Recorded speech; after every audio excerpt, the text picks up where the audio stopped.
Hi everyone, and welcome to Aussie Mac Zone episode number 51.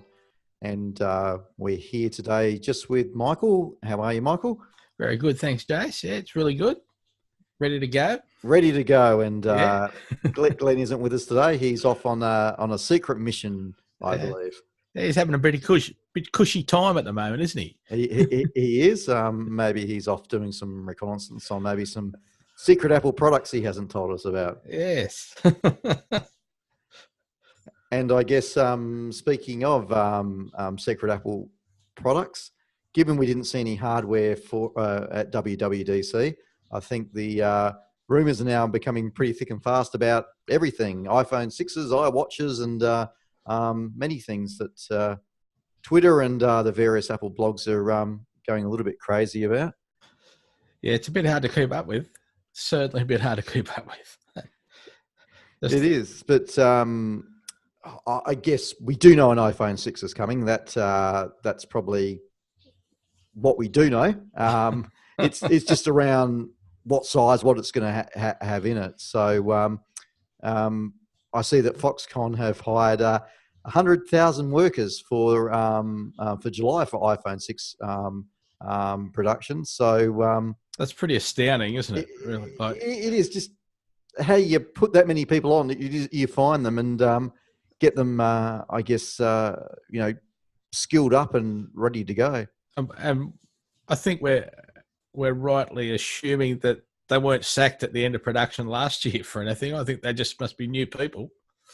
It still is a lot of people, but I guess there's a lot of iPhones to be made. And look, I guess unlike the 5S, the 6 should be another pretty good bump in the hardware roadmap. And I guess it's big screens that everyone's looking for, isn't it? And maybe the fabled phablet from Apple. I don't know about that one. Like the rumor says they're going to release two phones, whether they do it together or separately. I can't see them doing it separately because there'd be so many people you'd upset if you released one, 2 months later. Yeah, I agree. I can't really see that happening. It's normally Apple's way to.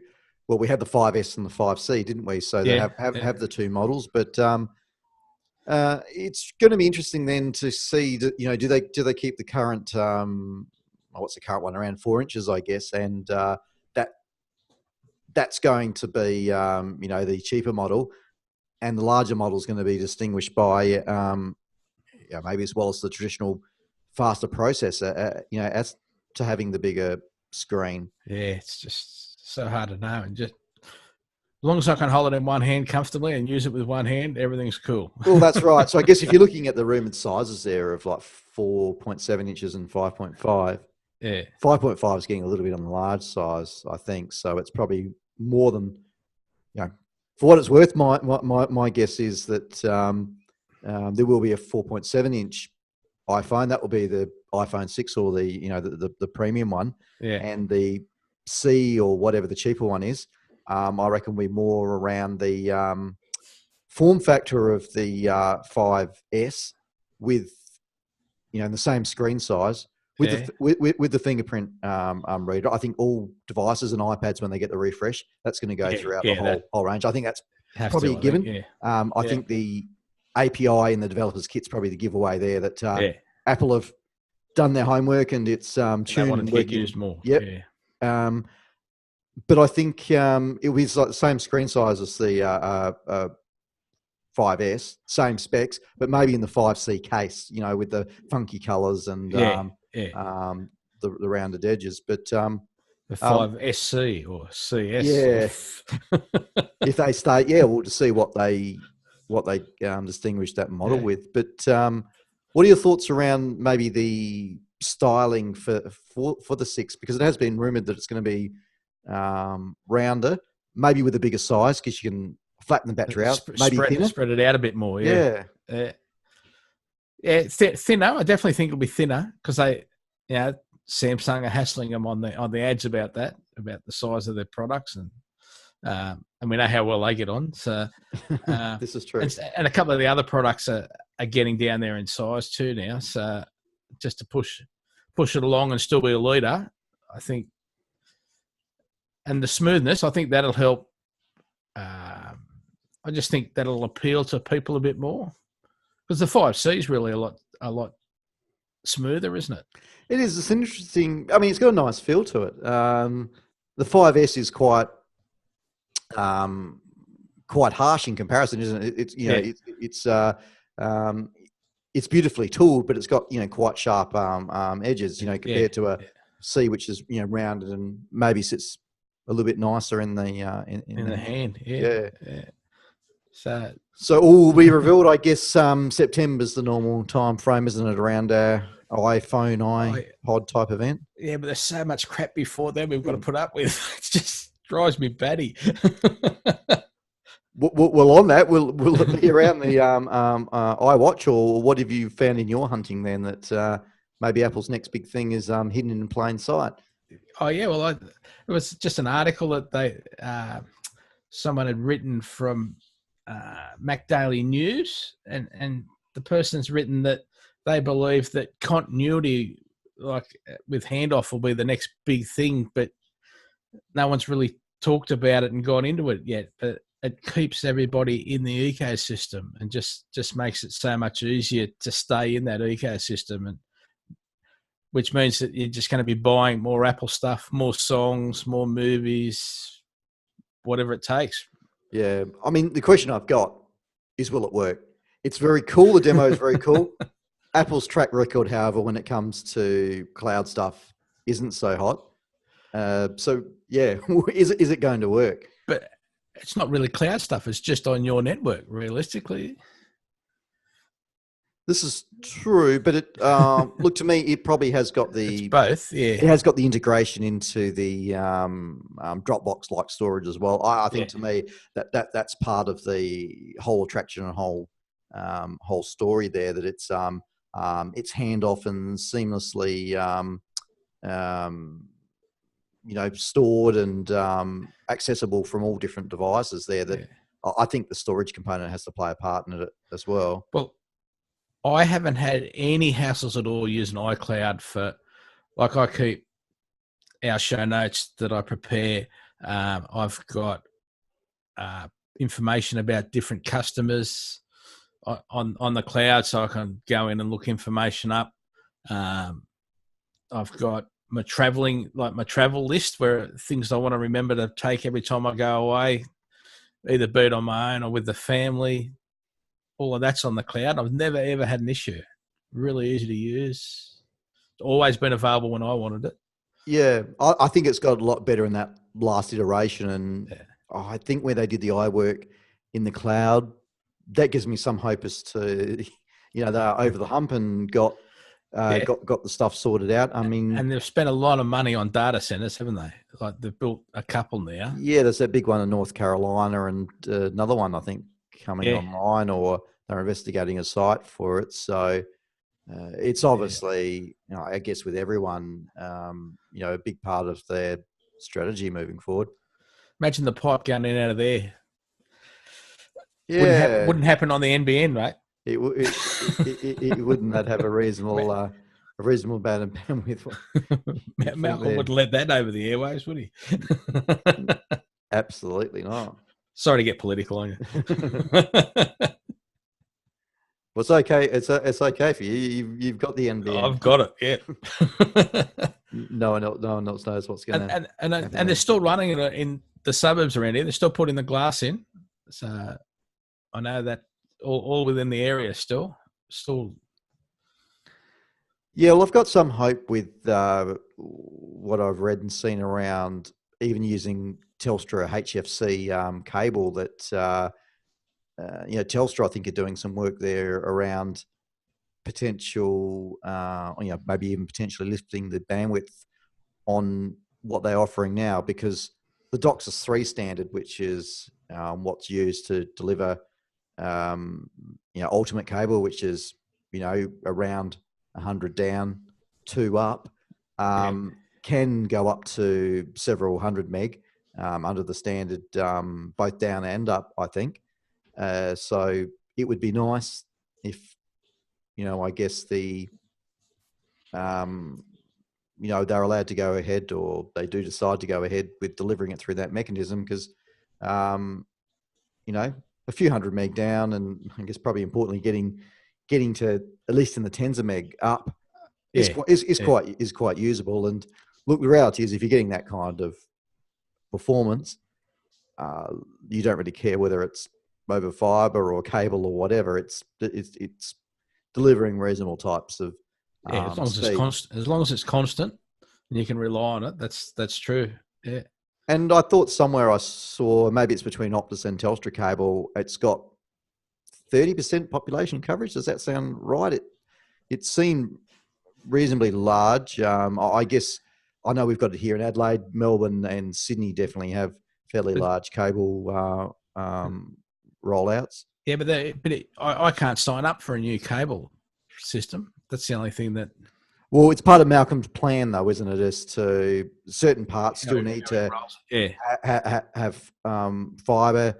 There's going to be still some fibre to the home. There's obviously fibre to the node, which is then you use some copper to distribute, and then there's a certain percentage, which I thought was around the 30% mark for cable. Was going to be a delivery mechanism for it, and then some form of wireless or satellite for those that don't hit any of that.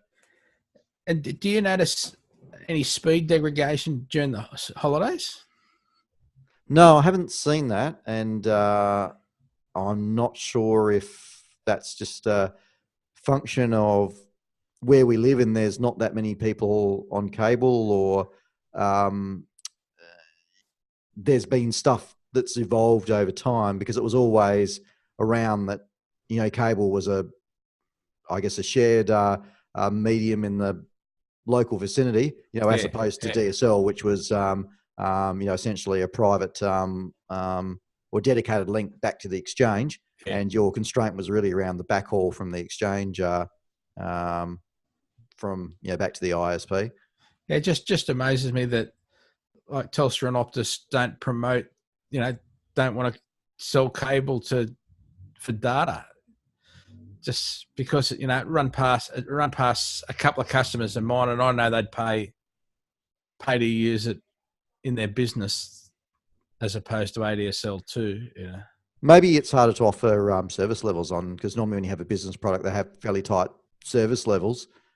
So maybe it's harder for them to guarantee it. So it becomes more of a hindrance. But they'd have to be able to guarantee something better than ADSL 2+ anyway, wouldn't they? Well, you'd think. What do you get guaranteed on ADSL? It's not very much, is it?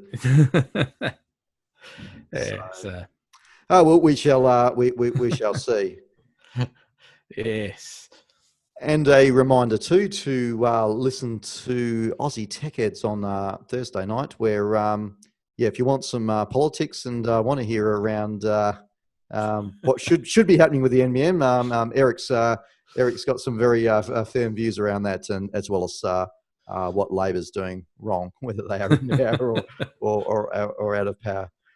What else have we got on Aussie Mac Zone for this week, Michael? Some stories around how successful the kill switch has been, and I guess the activation lock that came in with iOS 7. Yeah, I think it's pretty good. And it's all to do with I think a lot of it's to do with the uptake of iOS 7, because Apple make it so easy to do, and they don't have the carriers hassling about who can update and who can't update, which is what happens on Androids and on Windows Phone, is they don't have the updates as soon as they're available.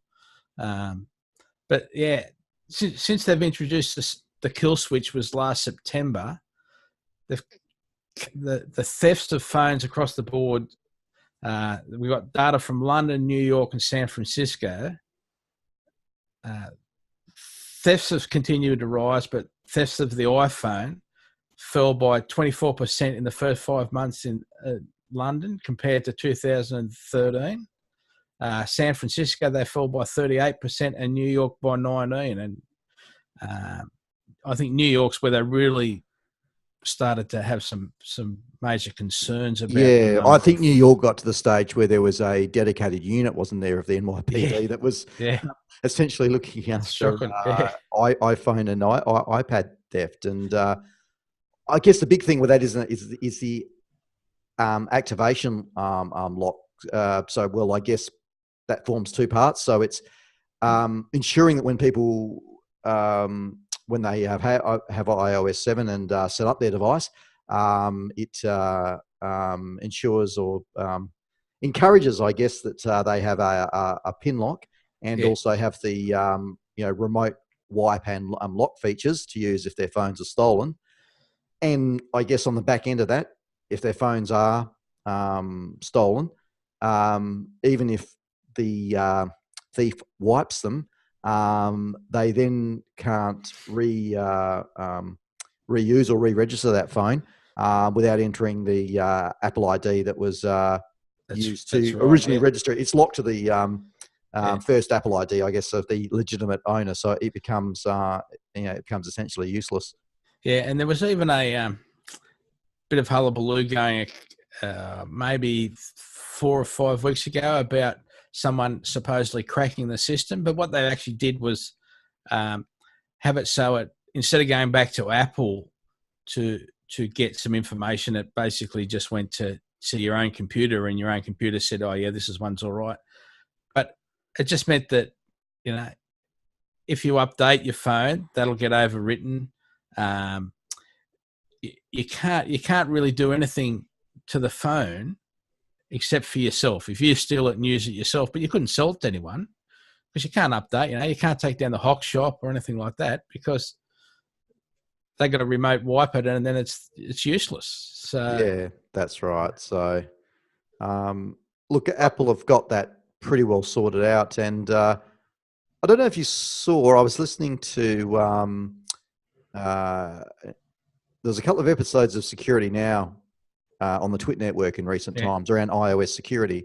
And there was some good discussion there, but it came from a white paper that Apple have actually released, which is surprising for Apple, who normally, around their secrecy, yeah, as to the, I guess, the architecture around the security that surrounds iOS and sort of how it's designed and embedded in. And I had a quick flick through the white paper, which is actually quite readable because it is got quite technical and complex concepts in it, but it's a very, very well thought out operating system. And where we have now in with iOS 8 the ability, I guess we had the app sandboxing, and apps couldn't share information or talk to each other previously, but that's going to be allowable in iOS 8. But you do need to allow us to use a specific access between one app and another app. It fits into the the whole architecture very well. It's like the security side of it. Yeah, it is. It was thought all along, and there's it's just really interesting as to how it works and how things are stored in different parts of memory and encrypted. And there's aspects of during creation there's a serial number embedded in that even Apple don't know that I guess is used to seed the encryption in the device, so that even Apple, who designed and know all, couldn't gain access to an yeah, individual iOS device. because it's randomized. Yeah, Yeah, yeah. so it's It's really good, and I'm looking forward to that. The interaction between the apps, if that comes off, I think that'll be, with the security in it. and again, yes, Android's done that for a long time, but it's been an all or nothing proposition. So, and what tends to happen in user land is, yes, on Android you do need to allow access for an application to access things on the phone, but it tends to be, well, number one, it's around that access tends to be access to everything, the whole operating system, everything that's stored on the device. And number two is when users install an application, it's like, well, I just want to install the application. So yes, access. So what tends to happen is the security that's there is pretty much diminished because users are installing applications and allowing them to access everything on the phone. Apple's got more granular and specific controls around that. So even with users that are saying, yes, I want to access it, it's not just holistic access to everything on the device and, essentially raw file system access, which you do get on the Android. And I think that's why Google is spending a lot of time and effort at the moment on the review system, just because they've got the malware issue with apps on the Android platform. I think they're spending a lot more time trying to sort the review out to say, yeah, well, this app's okay or it's not okay, along those lines. Yeah, and look, I guess in this one, call it the walled garden, but Apple have got it right. And again, they're opening it up a little bit more, but it's still got the right balance in there. And I guess you're seeing with Google now, it's hard to actually claw it back once it's sort of once it's there. It's the gates are open. And certainly in the corporate world, and I guess defence and government. iOS for that reason, is almost a new BlackBerry, isn't it? I mean, that's where BlackBerry really came to, prominence in that it was just for its time very secure and indeed it's still used by government departments. But iOS seems to be, taking over from there and being the modern mobile operating system that there is that level of trust in. Yeah. So I just wish for Android's sake they could work out something so that people that want to stay on top of it could update their phones faster. That's there's plenty of people out there that don't care. Like we know Android have got a huge percentage, but a lot of those are just phones that people don't even know they're smartphones. They just use them as phones. Like. These days. So for the people that want to stay on it, I just wish they'd make it easier and faster to get the updates. Yeah, and I think that's part of the issue as well, isn't it? Where you've got the base stuff that Google's releasing, the handset manufacturer, the carrier, all wanting to try to take control. You really just got no hope there. It becomes difficult. It becomes a large time lag. So look, I'm sure they'll get it right. Like anything, there's pros and cons for both operating systems, and it's actually positive there that you've got a competitive environment because that creates the innovation and forces both of them to keep coming up with new things, and that leapfrogging is is certainly good for us as consumers. Yes, about time we got a fair break. Exactly right.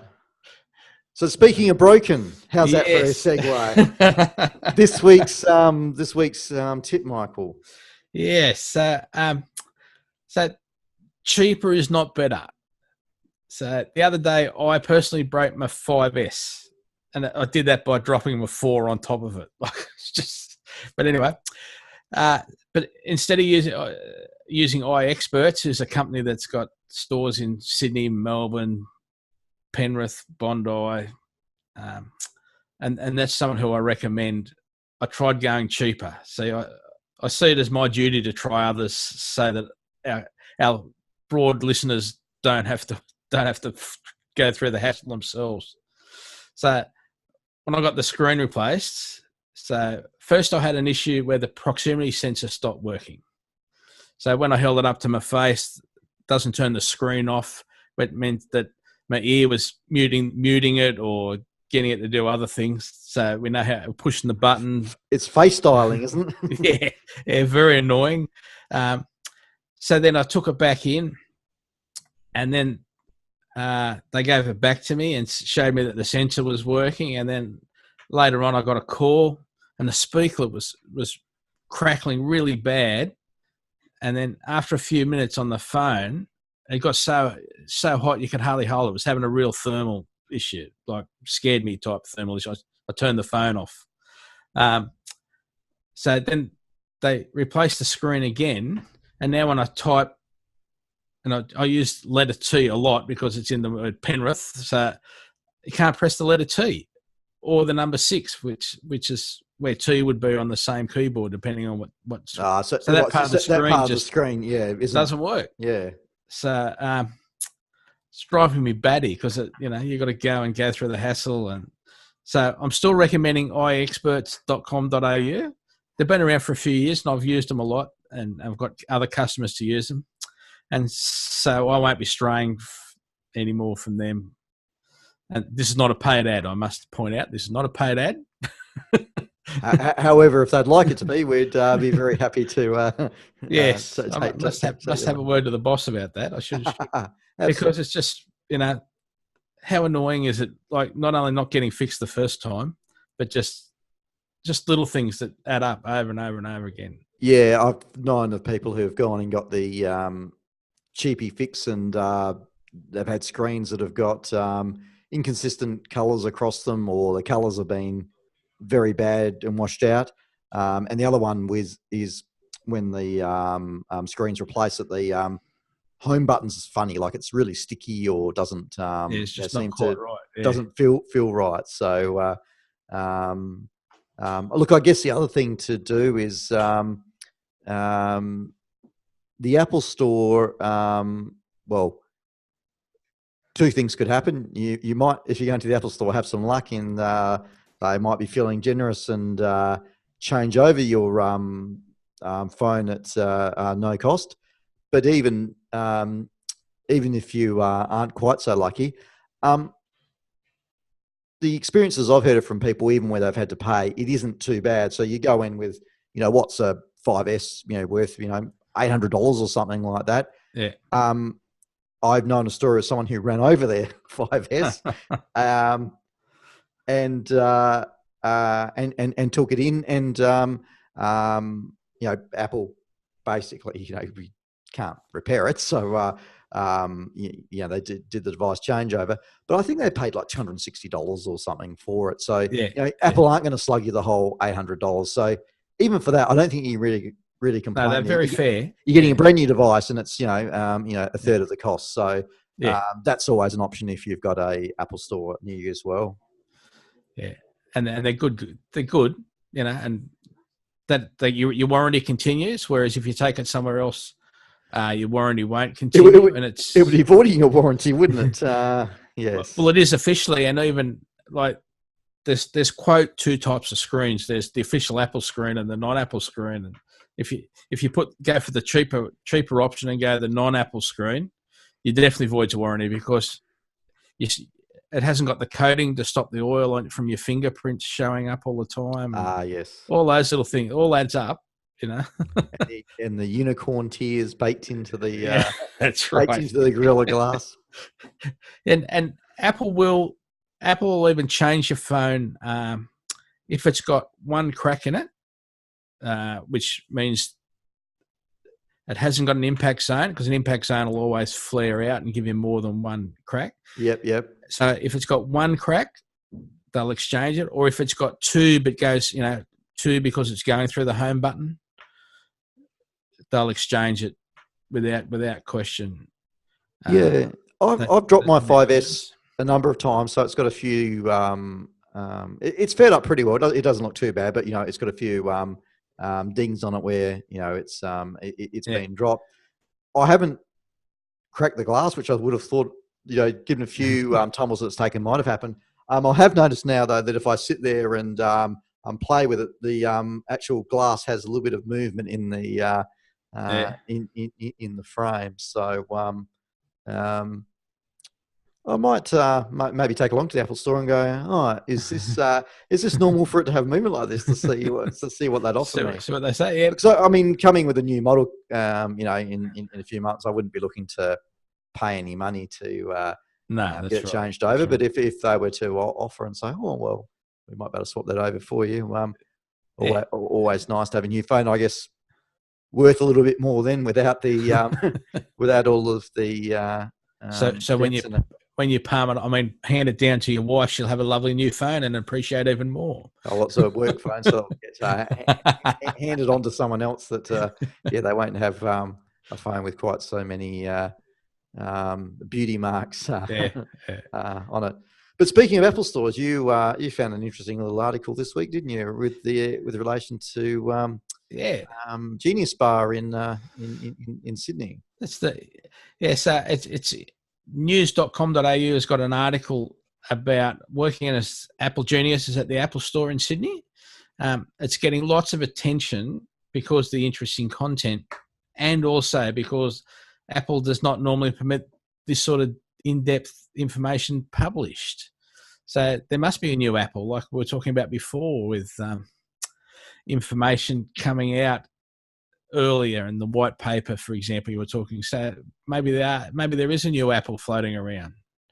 But so it's the new Tim and Johnny Apple. So I actually haven't seen that one, so that'll be interesting to it's pretty good. Have a read. It's a nice little read. And speaking of Johnny, there was he gave Bono an award this week for his product Red. Oh yes, and they sat down and had a talk.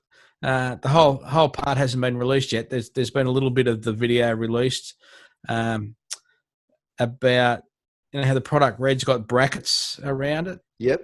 Yeah, and Bono and Steve Jobs apparently had an argument about whether that was the right branding or not the right branding. Yeah, Steve's always there with a comment, wasn't he? Oh, that's right. Yes, he would most certainly have an opinion.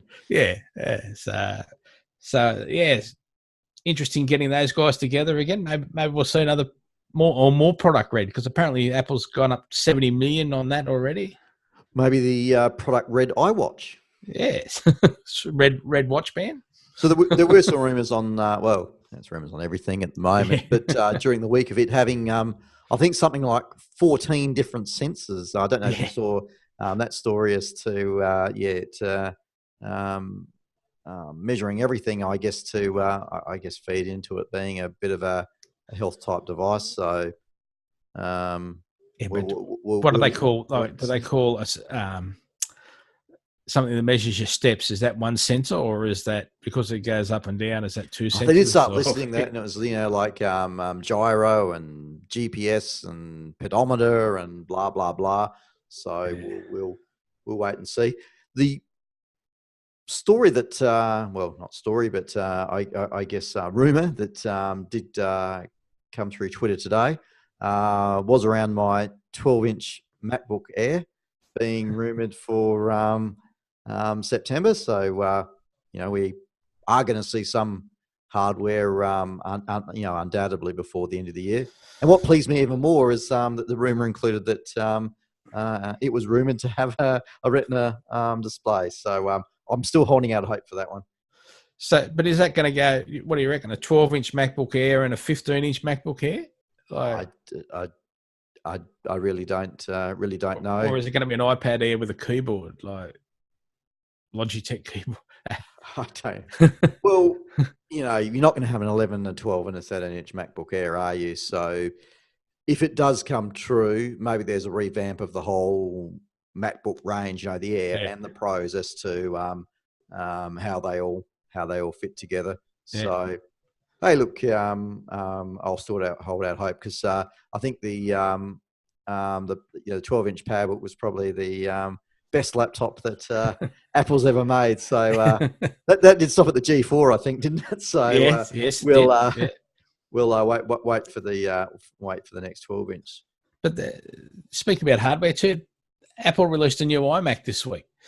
Only a 21 and a half inch model.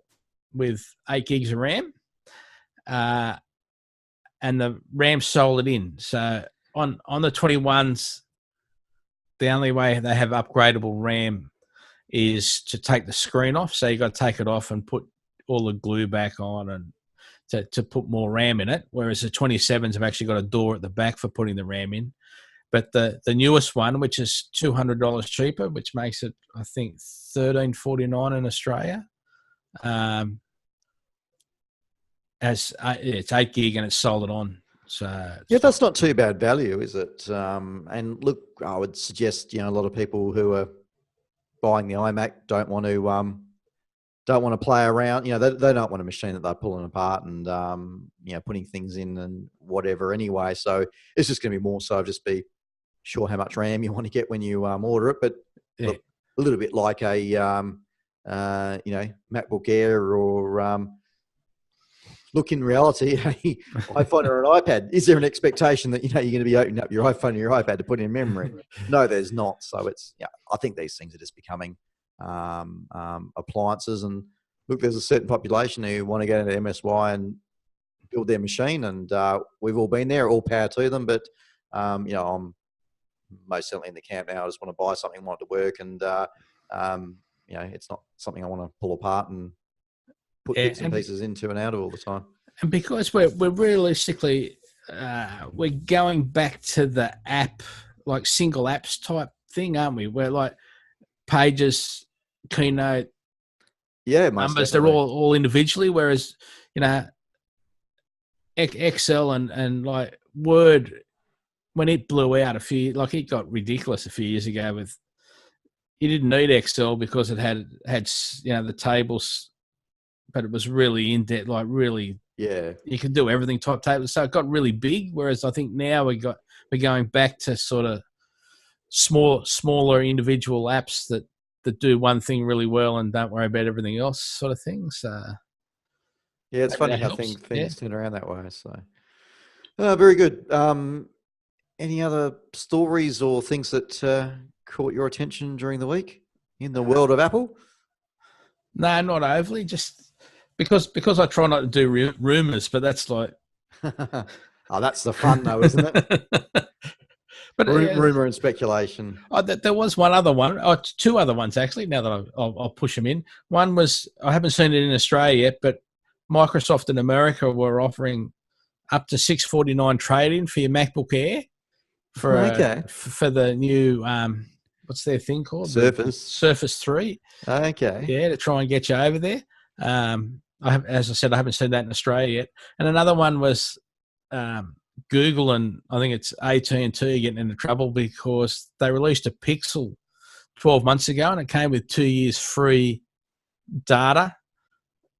And the unit's 12 months old, and they've taken that off the website about the data and not giving anyone free data. So how long before they start to get sued? Yeah, that won't be pleasing. So very good. Yeah.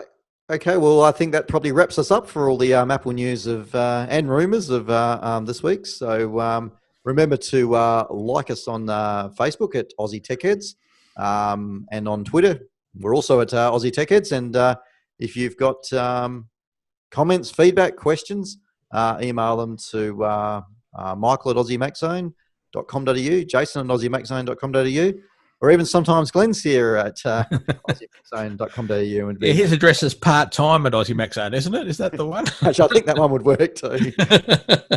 Try sending an email through to that. Yeah. So thanks, Michael. At least two of us are here pushing through and keeping the Apple news flowing through. Yeah, thanks for coming on, my friend. It's good to see you. Absolutely. So we'll join you next week, and with the part-timer Glenn, and maybe some more iWatch rumors. Yeah. Okay, everyone. We'll catch you next week. Bye-bye.